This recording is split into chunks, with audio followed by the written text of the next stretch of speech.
but I have donated the first part of it to our guys who went on a scouting mission to check out a possible mission trip location near a little south of Cancun, Puerto Morelos, right?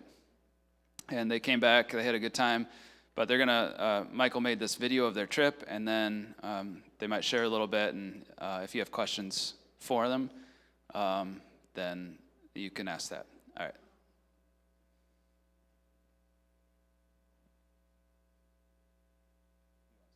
Oh, no, I don't need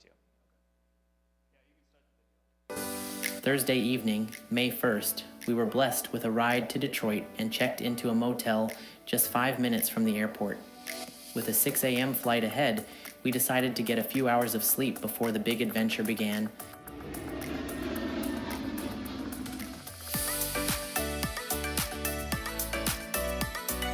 Friday morning, we made it through the busy airport smoothly and landed in Cancun, Mexico by 8:30 a.m., early and excited. Andres, the pastor at All People's Church and founder of the Noah's Ark Project, along with his wife Abby, and Dani, the worship director and translator at All People's Church, and an old friend from Tijuana, picked us up and took us into Cancun for breakfast. After a quick Costco stop for supplies, we headed to the beach. The water was turquoise, the sun was shining, and the warmth in the air made it clear this was going to be a special trip.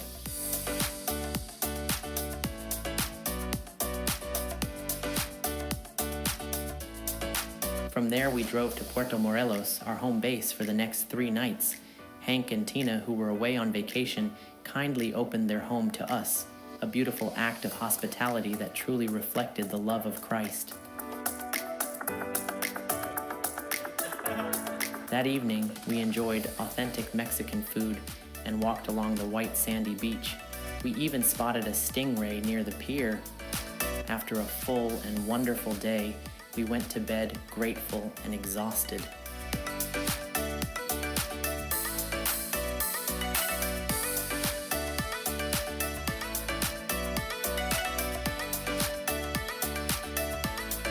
Saturday, we woke up refreshed and ready. We started the day visiting All People's Church Lighthouse, planted by Andres and Abby in late 2023. Later, we spent time at their home where they shared their story with us, how God called them to Puerto Morelos to begin a new ministry, the Noah's Ark Project. Abby, a medical doctor, had long felt a calling to serve in missions. Andres came to feel that same call, and together they stepped out in faith. The vision of Noah's Ark is incredible. It will be a community center, orphanage, school, and church, a place of salvation, hope, new life, adoration, and obedience. We visited the future site of the project, a jungle property already showing signs of transformation. We helped paint a storage building, cleared brush, and yes, had a run-in with a tarantula. Let's just say that added some excitement to the workday.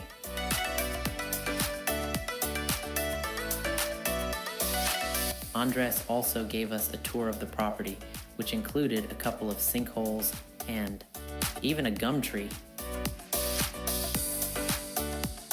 Later, we joined worship practice back in town and ended the day with another amazing meal and great fellowship.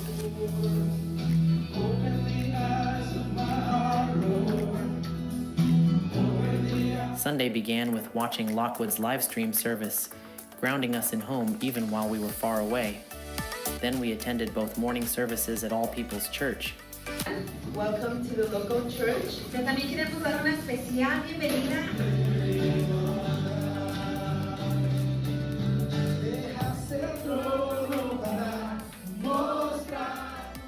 Worshiping in both English and Spanish reminded us that God is not bound by culture or language. His Spirit moves across borders, uniting believers from every walk of life.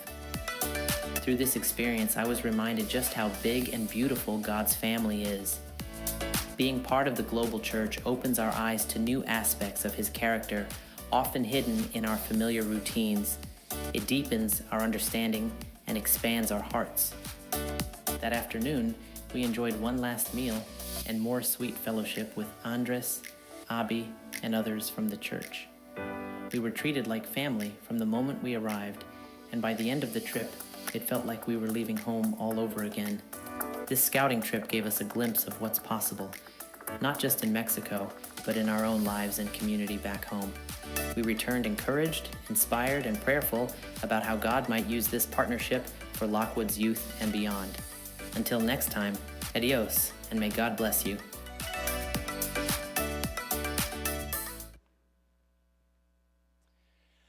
All right, so thank you to those who prayed for us and asked about it. We've been asked several times how the trip went, and so also appreciate Michael and Scott going. Michael putting that video together.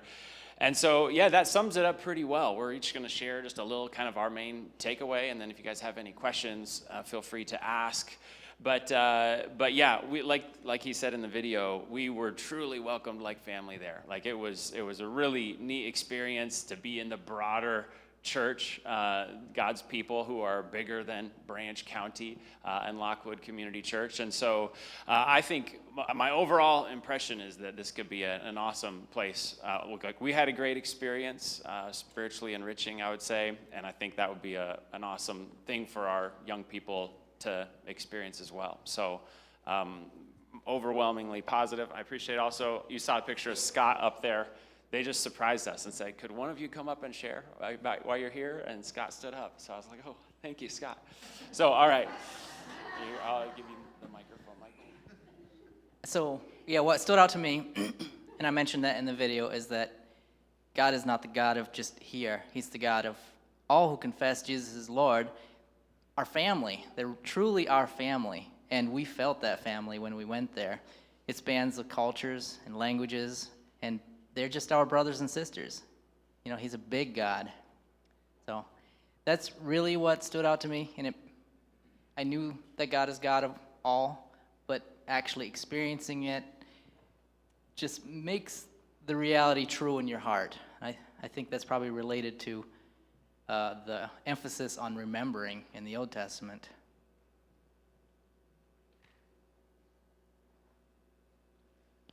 Yes, I was tired. That was my big mouth. I'm not a youth anymore, and that was a very tiring trip. As Michael had said earlier, what amazed me with the people there, and I tried to talk to all of the adults in the church service. So we were there 5.5 hours at both church service, and we went out back for some tacos as they were raising money to send their kids to a camp for the summer, an opportunity they don't have there in town. As Michael also said, we had many brothers and sisters there that felt like we'd known them our whole lives. The town we stayed in, you seen on the last night, we were out at night. It was very safe there. I was encouraged to see that. I did talk to the pastor's wife, who is a doctor and who is going to get her dental degree also. That her vision for this clinic that she feels God's leading her to in the jungle is going to offer both of those services and 4 other services to people who live out in the jungle area.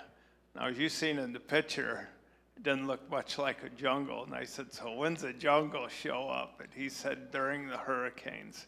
This whole area is full of water. But we were really encouraged by the Word of God there, and how the bilingual service was teaching their young people and even their children English. And it was kind of fun to sing with them. So, any questions? All right, I'll give one extra clarification. So there's 2 kind of wings to what was going on there. There's the local church, All People's Church, and then they're starting this clinic and kind of community center area out in the jungle. So that was when you saw us working, and the tarantula that I did not scream when I saw was that was out in the jungle at the ministry that they're launching there. At the same time as the church is already functioning. So. I have a question. How did you decide to go there in the first place? So the question is, how did we decide to go there in the first place? We've had a number of times in the past, the church for a long time has gone to Tijuana, Mexico, and taken short-term trips there. And we've kind of been thinking, like the leadership there that we knew had just left, and we were looking for a new location. And Michael and Jenny had already been there, and so they recommended it, and so we went on that recommendation, which turned out to be good. So what the kids would be doing is the question, and we would be able to go help on the work project out there. They also talked about the church has done different outreach days in their area, like the church is right in town, and so we could help with that sort of thing as well. I don't know if you guys would have anything to add to that. One thing they were going to do this fall was do a street cleaning area in a rather downtrodden area. Another thing that really encouraged me is there's a lot of expats that live there. So we did meet their new youth directors, a couple with a young family that kind of stood out, seeing how they're from England and their kids have red hair and freckles. But I talked to some women on the street who relocated from Utah, and a couple from Texas, and a couple from California that live right in the town by the church. Do you have plans in the near future, to bring the kids from Lockwood there? Yeah, it's not quite a plan yet. I'd like to. We're still processing, I guess, and I'd like to talk with the other youth volunteer leaders as well. But I guess we're looking in that direction. For next year, 2026, not 2025. I just have a question, really, just because, Mexico, they say there's the drug cartels and there's everything. So for me, it's just the safety of the children being down there, and I don't know what kind of, protection they have, police, or nobody goes anywhere without, supervision or what. So I was also looking for that. I asked the pastor that question point blank, and he said the cartel is everywhere.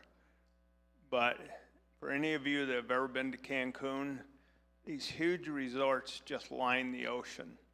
And we were inland maybe 2 miles with a swamp full of alligators in between us. Well, as you know, crime follows money.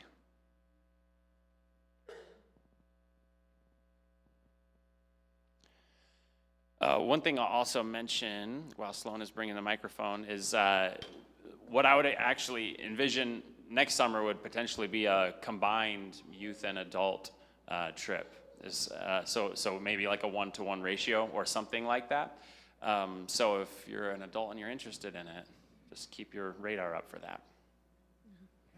As we're transitioning away from Tijuana then, has there ever been any consideration for supporting a ministry in the United States here, in maybe Appalachian or inner city or something like that? Yeah, you mean with supporting it through like a short-term trip to a place like that? Yeah, I think that's something that we would totally be open to at some point.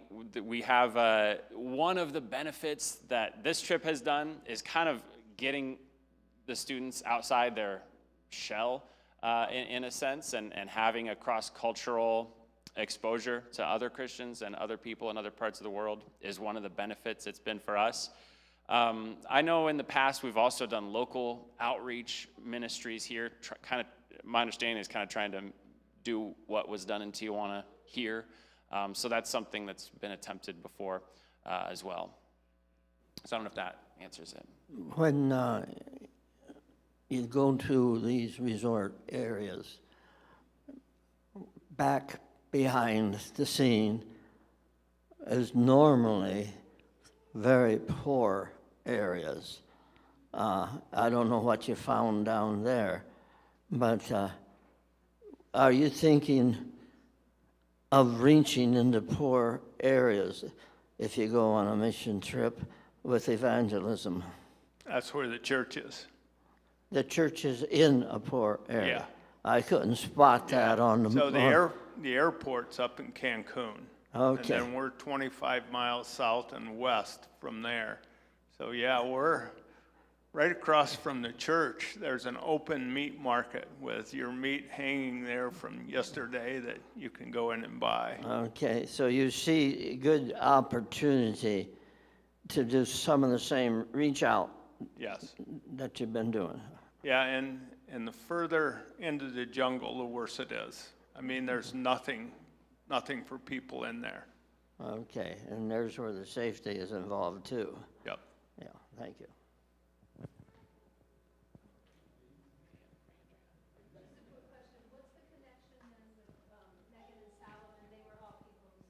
Yeah. So the question is, what's the connection with Megan and Solomon Guzman? So All People's Church is like there's a church in Tijuana called All People's Church, where Megan and Solomon were, and where the Ramirezes, so Andres and Abi in the video, and I think Danny Ochoa was also there. So that church in Tijuana trained both the Guzmans and this family to go out as church planters. And so they're part of the same, it's not quite a denomination, but it's some kind of an affiliation they have through the church. I'm Joanne, and my son took his daughter to Haiti when it was really rough for 2 trips. She is now on a trip with 12 other college students in Egypt to be a missionary kind of over there. And I thought about this, and she said, Grandma, if you're in God's will, it doesn't matter if you're in Coldwater or wherever you are. He's going to provide what he needs for you. So, I mean, I said, you're right. You're as safe there as you are in Coldwater. Thank you. All right, so feel free to flag down any of us, and we'd be happy to talk more about it, but we will pass the mic back to Kevin. Thanks, everybody.